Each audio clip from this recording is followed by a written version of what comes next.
So I had an interesting conversation with a woman during the week who was wrestling with wanting to get some therapy, but also wanting to put God first in her life.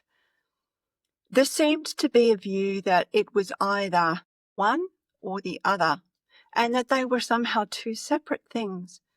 So that conversation got me thinking and wanting to talk to you about the topic of therapy.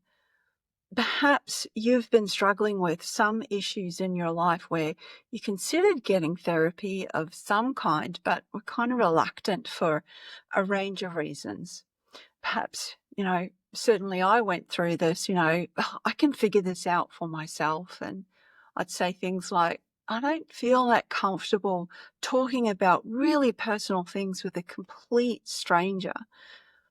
I certainly had a long list of reasons stopping me from going down that path, and perhaps you can relate to that because that was my struggle for a period of time. However, I want to share with you some perspective on the topic to hopefully deconflict for you any resistance you might feel about it, because I worked through that myself out of necessity. My husband had been serving in the Australian Army for 13 years, and when things escalated in the Middle East, he was deployed multiple times to that region. Even though he told his chain of command that he was struggling mentally, he would get sent out again. Well, his career ended when he was diagnosed with post-traumatic stress disorder and medically discharged from the Army because he had a complete breakdown. Now, in many ways, I felt a sense of relief when there was a diagnosis for him because it at least gave me a grid for understanding what he was going through.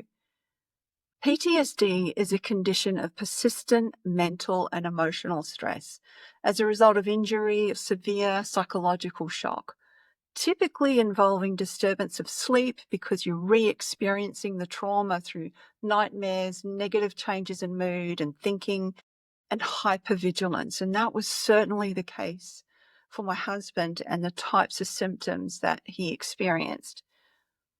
So we had to adapt to a completely different way of living for a season when his symptoms were completely debilitating for him. And I'll admit that our marriage almost didn't make it. But here's what made the difference for me personally, and I hope that this helps you too. The best decision I made when things were really tough was making a choice to dig deeper into God, no matter what. And at the same time, for me, seeing a counselor. So giving up on God was a non-negotiable for me because I also recognized that due to my own anxiety and my own inner turmoil I was experiencing, questioning myself in so many ways. How did we even get here? Questioning our marriage, so many things. I knew I needed a way to get out of my head and to see things differently. So I did two things. First, because of my husband's illness, I made a decision to take the lead in my marriage and be the change that I wanted to see. That meant I started working on me. I knew I couldn't keep repeating the same patterns of behavior all these 19 years of marriage at that point and expect to see a different result. Something had to change. Next, ditch my own self-imposed expectation that I should be strong and that I should be able to figure it out myself. So I got some help. So I was spending time with God, praying, bringing everything to Him day by day, while I was also at the same time getting some professional help.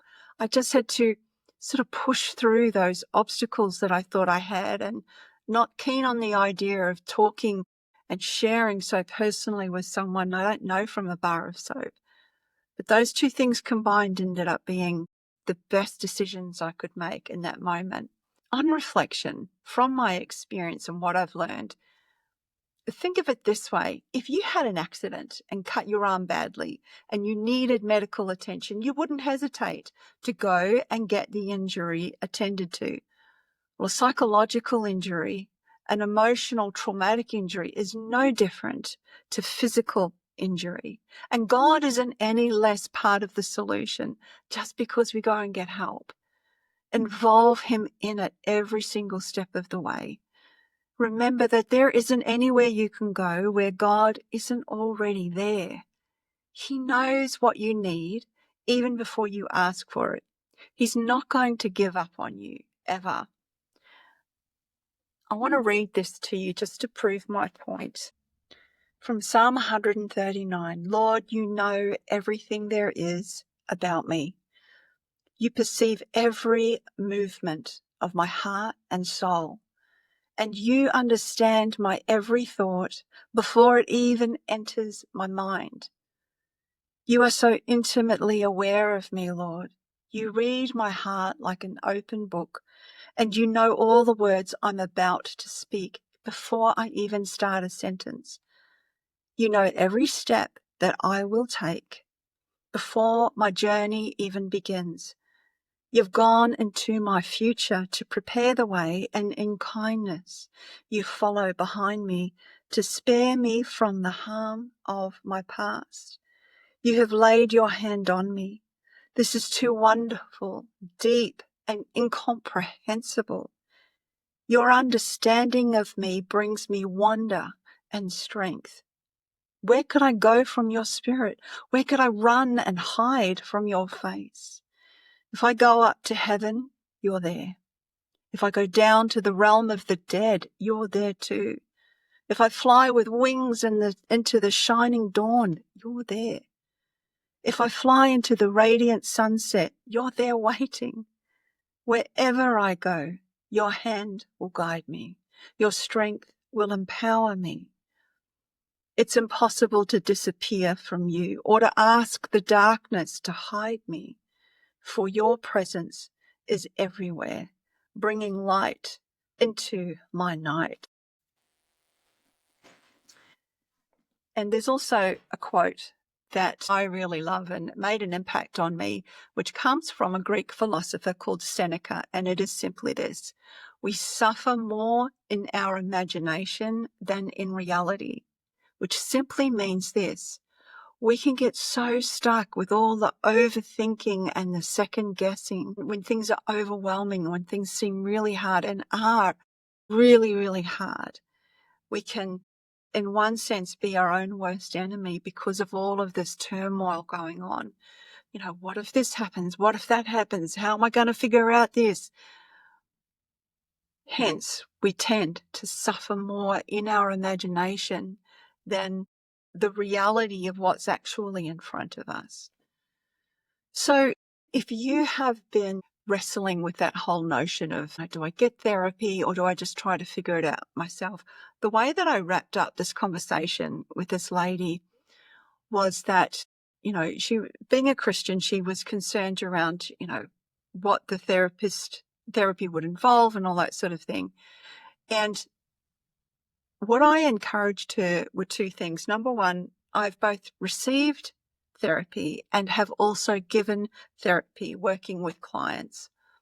And I said to her, look, the best thing you can do is just simply make a phone call with a potential therapist or coach or counselor, whatever it is that you think you need, and talk to them about your questions, your concerns, and just get a sense of, you know, whether you have a peace in your heart or not about that particular professional. Because just because someone's got a credential of some kind doesn't necessarily mean they're going to be the right fit for you.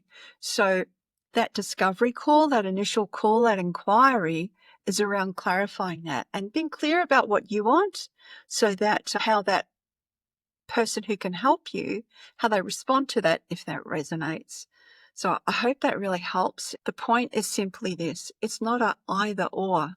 God is in the middle of it. And as I think of it, I'll add this last point too.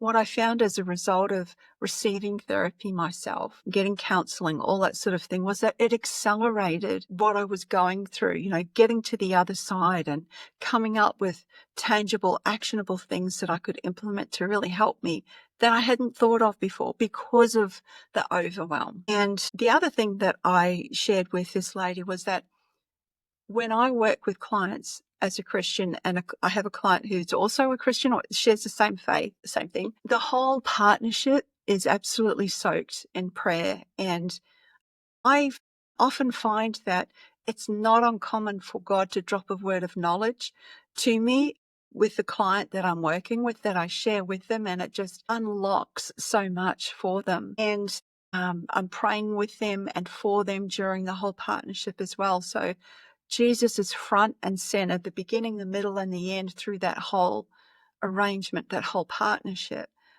And even working with clients who don't share the same faith that I have, that doesn't mean that God isn't on the scene there as well. I have found that happening where a client has shared a dream that they've had, and I have interpreted that dream with them, listening to the Holy Spirit, and that client knows about my faith. They know that I believe in God.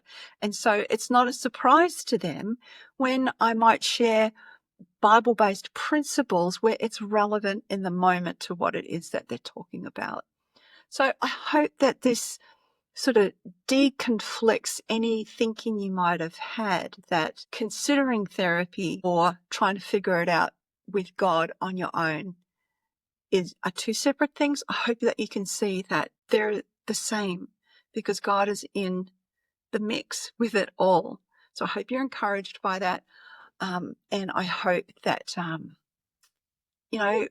take the next step, make the next decision, no matter how small it might be for you. Make a decision, make a choice about what that next step could look like to move you forward, even if it's a small, small step. So I hope that blesses you.